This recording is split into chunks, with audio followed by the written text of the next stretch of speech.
Foundation engineering. तो ये foundation engineering का हमारा लेक्चर नंबर 4 है। लेक्चर नंबर 3 तक हमने कंप्लीट कर लिया था। उसके अंदर हमने पढ़ा था कि टाइप ऑफ फाउंडेशन और फाउंडेशन कितने प्रकार की होती हैं एंड उसके क्या यूज होते हैं एंड किस किस प्रकार की हम फाउंडेशन कहाँ कहाँ पर यूज करते हैं जनरली। ठीक है, तो उन सभी के बारे में हमने देख लिया था। इसके बाद में हमने पढ़ा था एक एनालिटिकल मेथड। ठीक है, तो एनालिटिकल मेथड के अंदर हमने पढ़ लिया था एक जनरल शेयर फेलियर। ठीक है, यहाँ पर अब हम स्टार्ट करेंगे लोकल शेयर फेलियर। तो लोकल शेयर फेलियर के अंदर क्या होता है बेसिकली, जनरल शेयर फेलियर के अंदर क्या होता है वो मैं आपको समझा देता हूँ पहले। तो जनरल शेयर फेलियर के अंदर क्या होता है कि ये हम क्या करते हैं, लोड सेटलमेंट कर्व ड्रॉ करते हैं। तो लोड सेटलमेंट कर्व ड्रॉ करते हैं मतलब जो हमारी सोइल है उस पर कोई जो हमारा स्ट्रक्चर है, जैसे बिल्डिंग हो गई, ब्रिज हो गया, कोई भी स्ट्रक्चर हमारा हो सकता है। ठीक है, तो उसकी वजह से क्या लगेगा, उस पर लोड लगेगा जो सोइल होगी उस पर। ठीक है, तो उसकी वजह से क्या होगा कि यदि हमारी सोइल की बियरिंग कैपेसिटी कमज़ोर है तो उसके अंदर ज़्यादा सेटलमेंट हो जाएगा। बट हम क्या करते हैं, शेलो फाउंडेशन में ऐसी जगह पर प्रोवाइड करते हैं जहाँ पर उसकी बियरिंग कैपेसिटी अच्छी खासी हो और उसके अंदर जो सेटलमेंट होता है वो परमिसिबल लिमिट के अंदर होना चाहिए। तो बेसिकली जो हमने लोड सेटलमेंट कर्व ड्रॉ किया था जनरल शेयर फेलियर में वो इस प्रकार से आया था। ठीक है, देखो एक मिनट, एक मिनट।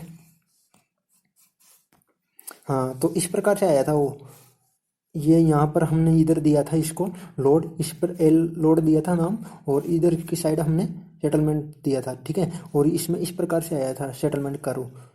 ठीक है, इस प्रकार से सेटलमेंट करवाया था। तो इसमें क्या हुआ था ये मैं आपको समझा देता हूँ। इसमें क्या हुआ था कि जो हमने यहाँ से मतलब जीरो से इस पॉइंट से यहाँ तक आने पर क्या किया, लोड बढ़ाया। इसके बाद में देखा कि सेटलमेंट एक कंटिन्यूसली होता जा रहा है। ठीक है, उसके बाद में हमने क्या किया कि थोड़ा सा लोड कम कर दिया और देखा कि सेटलमेंट थोड़ा सा कम हो गया। ठीक है, और ये इस प्रकार से आ गया। ठीक है, तो इस प्रकार से आने के बाद में फिर वापस से हमने क्या किया, लोड को वापस से बढ़ाया। तो लोड वापस से बढ़ाया तो हमने देखा कि जो सेटलमेंट हुआ वो एक कांस्टेंट की तरह बिहेवियर करने लग गया और नीचे इस प्रकार से हो गया। ठीक है, तो इस प्रकार का हमने जनरल शेयर फेलियर के अंदर पढ़ लिया था। ठीक है, और इसके अंदर हमने देखा था कि ये किस प्रकार की सोइल में होता है। जो जनरल शेयर फेलियर होता है वो कोहेजिव सोइल के अंदर होता है। ठीक है, और इसके अंदर अप हीविंग होती थी। ठीक है, सोइल के अंदर अप हीविंग होती थी।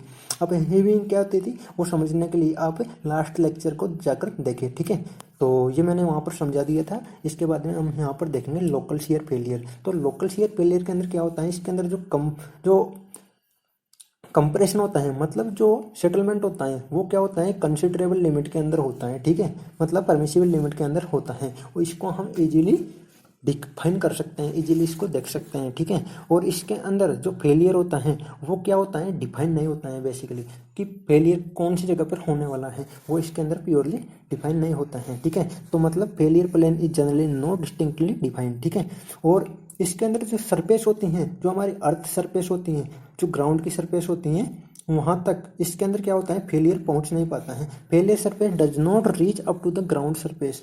ग्राउंड सरफेस तक जो फेलियर होता है वो पहुँच नहीं पाता है इसके अंदर। ठीक है, और इसके अंदर कर्व कैसे होता है वो मैं आपको, ये कर्व इस प्रकार का आता है वो उसको मैं अभी समझाता हूँ आपको, एक मिनट रुको। ठीक है, तो यहाँ पर अभी आप देखो कि इसके अंदर जो फेलियर होता है, जो जनरल शेयर फेलियर देखा था उसके अंदर तो क्या होता था, अपहीविंग होता था। अपहीविंग का मतलब क्या था, इस प्रकार से ये हमारी ग्राउंड सरफेस थी। ठीक है, ये वाली ग्राउंड सरफेस थी और इस यहाँ से कोई लोड आ रहा था ऊपर से। ठीक है, तो इस प्रकार से ये नीचे सेटलमेंट हुआ और ये वाला पार्ट था और ये वाला पार्ट था। ठीक है, तो इसको इस प्रकार से मिलाया था हमने, ये यहाँ पर जोन डिफाइन किए थे और इस वाले को जोन फर्स्ट दिया था और इन वाले को दोनों को जोन सेकंड नाम दिया था और इसको जोन थर्ड नाम दिया था। ठीक है, तो इसके अंदर क्या हुआ था कि अपहीविंग इस प्रकार से अपहीविंग हो गई थी।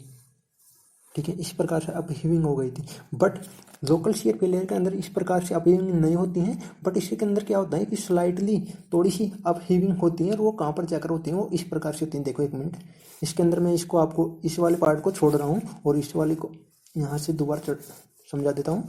वो इस प्रकार से है। ठीक है, तो ये हमारे जोन थे।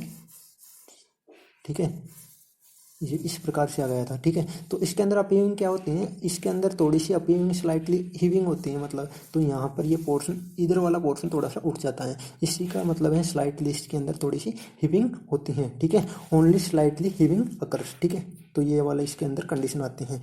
और इसके अंदर जो हमारी फाउंडेशन होती है उसके अंदर कोई भी टिल्टेड नहीं होता है, मतलब जो हमारी फाउंडेशन होती है उसके अंदर कोई भी टिल्टिंग नहीं होती हैं, ठीक है। और इसके अंदर जो बियरिंग कैपेसिटी होती है वो हम डिफाइन नहीं कर सकते पूर्ण रूप से, ठीक है। तो मतलब ultimate bearing capacity is not well defined on load settlement curve. जो लोड सेटलमेंट कर्व ही है इसके द्वारा हम अल्टीमेट बियरिंग कैपेसिटी को डिफाइन नहीं कर सकते, ठीक है।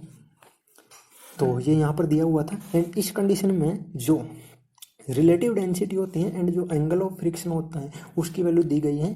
तो यदि रिलेटिव डेंसिटी 30 से 40% है तो उस कंडीशन में लोकल शियर फेलियर होगा। एंड यदि जो एंगल ऑफ फ्रिक्शन है वो लेसर देन 29% होगा, 29 डिग्री होगा, तो उस कंडीशन में इसको बोलेंगे लोकल शियर फेलियर। एंड इसके बाद में इसको सेटलमेंट लोड सेटलमेंट कर्व को मैं समझा देता हूँ। वो इस प्रकार से है, यहाँ पर हम इस वाले पे लेंगे क्या लेंगे सेटलमेंट और इस वाले पे लेंगे लोड, ठीक है। तो यहाँ पर क्या होता है जैसे जैसे हम लोड बढ़ाते जाते हैं वैसे वैसे सेटलमेंट होता जाता है। मतलब इस प्रकार का जो सेटलमेंट होता है वो क्या होता है C5 सॉइल के अंदर होता है, मतलब कोहेसिव एंड फ्रिक्शनलेस सॉइल के अंदर होता है। जैसे आपने देखा होगा बालू रेत, तो बालू रेत के अंदर मतलब लाल मिट्टी होती है जैसे, जिसको हम अपने जो घर होते हैं उनके अंदर जो भरत भरने के काम लेते हैं, ठीक है, वही होती हैं, उसी के अंदर होता है इस प्रकार का फेलियर, लोकल शियर फेलियर, ठीक है। तो इस प्रकार से जैसे जैसे लोड बढ़ाते जाते हैं वैसे वैसे सेटलमेंट होता जाता है, ठीक है।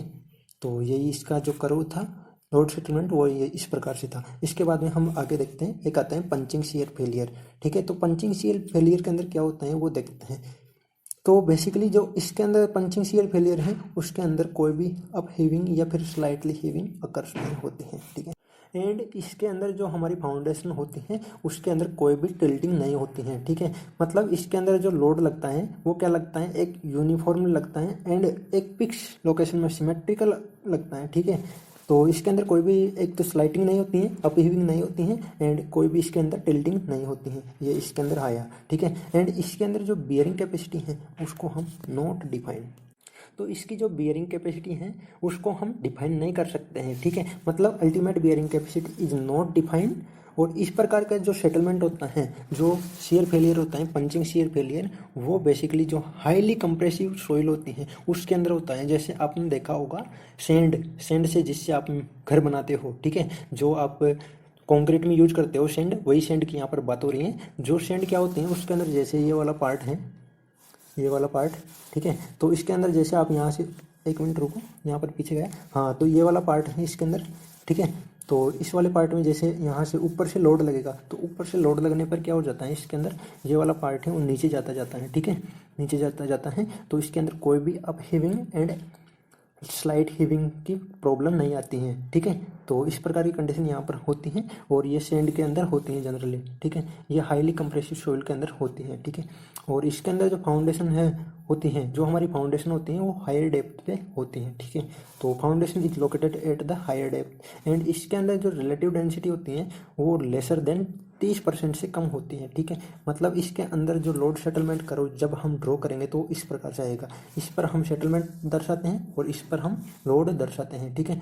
तो इसके अंदर थोड़ा सा लोड लगाने पर ज़्यादा सेटलमेंट हो जाता है, मतलब ये पास पास में आ जाएगा, थोड़ा सा इसके पास जो सेटलमेंट वाली जो लाइन है उसके पास में आ जाएगा, मतलब थोड़ा सा लोड लगाने पर ज़्यादा सेटलमेंट हो गया, ठीक है। ये इस प्रकार से आया, ठीक है। इसके बाद में हम देखेंगे यहाँ पर टर्जागी बियरिंग कैपेसिटी थ्योरी। तो बेसिकली टर्जागी कौन था? Terzaghi is the father of soil mechanics. तो इसने कुछ अज्यूमेशन दिए, वो अज्यूमेशन क्या क्या थे वो उनको हम देखते हैं पहले।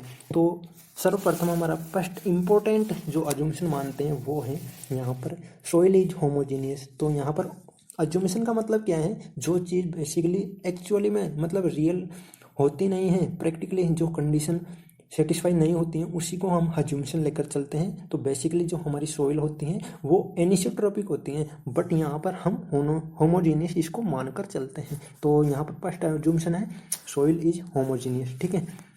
इसके बाद में यहाँ पर सेकंड जो ऑप्शन है वो है फुटिंग इज स्ट्रिप फुटिंग होनी चाहिए। स्ट्रिप फुटिंग क्या होती है वो मैंने आपको पिछले लेक्चर में समझा दिया था, तो आप उसको जाकर देखें वहाँ पर, ठीक है। इसके बाद में यहाँ पर third 2 dimensional plane strain condition prevails. मतलब जो भी हम इंजीनियरिंग के अंदर जो भी सब्जेक्ट पढ़ते हैं और जिसके अंदर जो भी स्ट्रक्चर की जब एनालाइज करते हैं तो हम उसको ओनली और ओनली 2D के अंदर करते हैं, बट प्रैक्टिकल में जो स्ट्रक्चर होता है वो 3D के अंदर होता है। जब हम स्पेस में जाकर मतलब जब हम एक्चुअल रियल लाइफ में देखते हैं किसी भी स्ट्रक्चर को तो वो 3D के अंदर होता है। बट हम पढ़ते हैं जब भी इंजीनियरिंग के अंदर कोई भी सब्जेक्ट तो बेसिकली उसको इजीली फाइंड आउट करने के लिए, इजीली एनालाइज करने के लिए हम उसको 2D मानकर चलते हैं। तो इसके अंदर जो कंडीशन होती हैं प्लेन स्ट्रेन वो 2 डायमेंशनल होती हैं, ठीक है, मतलब 2D होती हैं। एंड इसके अंदर जो बेस ऑफ फुटिंग होता है वो रफ होता है। एंड जो इसके जो त्रिज्या की बियरिंग कैपेसिटी थ्योरी है वो जो आपने देखा होगा, अर्थ प्रेशर पढ़ा होगा, ठीक है, सॉइल मैकेनिक्स के अंदर, तो उसमें देखा होगा आपने, कांस्टेंट देखे होंगे, passive earth pressure coefficient and active earth pressure coefficient and rest condition में, ठीक है। तो ये बेसिकली जो त्रिज्या की थ्योरी है वो पैसिव अर्थ प्रेशर के लिए एप्लीकेबल होती है, ठीक है। एंड जो फिफ्थ पॉइंट है वो है इसके अंदर DF/B का रेशो लेसर देन 1 होना चाहिए, मतलब शेलो फाउंडेशन के लिए एप्लीकेबल है त्रिज्या की बियरिंग कैपेसिटी थ्योरी। एंड 6 है यहाँ पर loading is vertical and symmetrical होनी चाहिए, जिससे इसके अंदर कोई भी टिल्टिंग नहीं हो, ठीक है, कोई फेलियर इसके अंदर कोई भी फेलियर जनरेट ना हो, ठीक है, टिल्टिंग नहीं हो, ठीक है। और इसके अंदर 7th वाला ऑप्शन है वो है ग्राउंड सरफेस इज हॉरिजॉन्टल होने चाहिए, मतलब कहीं कहीं क्या होता है कि स्लोपी ग्राउंड सरफेस आ जाती है तो वहाँ पर फिर हमें क्या करना पड़ता है, एंगल लेके चलना पड़ता है। एक तो आ गया इसके अंदर फ्रिक्शनल एंगल, दूसरा फिर बीटा एंगल आता है। तो बेसिकली जो त्रिज्या की बेयरिंग कैपेसिटी है वो एंगल ऑफ फ्रिक्शन के आधार पर ही है, यहाँ पर बीटा जो स्लोप है उसको कंसिडर नहीं करती, तो बेसिकली ये हॉरिजॉन्टल सरफेस यहाँ पर मानकर चलते हैं, ठीक है, इसके अनुसार त्रिज्या की बियरिंग कैपेसिटी के अनुसार ये यहाँ पर अजम्पशन हम लेते हैं। इसके बाद में नेक्स्ट है यहाँ पर जनरल शेयर फेलियर अकर्स होता है यहाँ पर, ठीक है। 3 प्रकार के फेलियर बताए थे मैंने, local share failure, general share failure and punching share failure. तो इसके अंदर जनरल शेयर फेलियर होता है, ठीक है, ये फर्स्ट वाला हमारा जो फेलियर था जो हमने पढ़ा था वो ये है, ठीक है। एंड इसके अंदर 9 नंबर का जो टॉपिक है वो है sharing resistance of soil between ground surface and base of the footing is neglect, मतलब जो शेयरिंग रेजिस्टेंस होता है मतलब रजिस्ट करने की क्षमता, उसको क्या करते हैं यहाँ पर नेग्लेक्ट मान के हम चलते हैं, ठीक है। यहाँ पर 10 पॉइंट है, shear strength of the soil is govern by the Coulomb formula, हमने कुलाम्ब फॉर्मूला पढ़ा था, मतलब यहाँ पर मैंने तो पढ़ाया नहीं अभी तक सॉइल मैकेनिक्स, तो सॉइल मैकेनिक्स के अंदर आता है कुलाम्ब फॉर्मूला, ठीक है। तो उसके आधार पर यहाँ पर हम जो हमारी सॉइल है उसकी शेयर स्ट्रेंथ को फाइंड आउट करते हैं। तो यदि हमें तो मतलब शेयर स्ट्रेस की वैल्यू दे देता है एंड यहाँ पर जो सी है वो है कोहेजन, ठीक है, एंड जो गामा है, गामा ने सिग्मा, तो सिग्मा यहाँ पर आपको दे देगा, ठीक है। इफेक्टिव स्ट्रेस होती है कई कई जगह और इसको बोल सकते हैं टोटल स्ट्रेस भी बोल सकते हैं, ठीक है। तो अलग अलग कंडीशन में इसकी वैल्यू अलग अलग होगी, ठीक है। एंड यहाँ पर टेन थीटा 10 फाई ले लेंगे तो फाई यहाँ पर एंगल ऑफ फ्रिक्शन हो गया, तो टाउ बराबर यहाँ पर C प्लस सिग्मा 10 फाई हो गया। तो इसके अनुसार यहाँ पर हम share strength of soil find out कर लेते हैं, ठीक है। तो यदि आपको ये पसंद आया हो तो इसको रेट करें, रिव्यू करें, रिकमेंड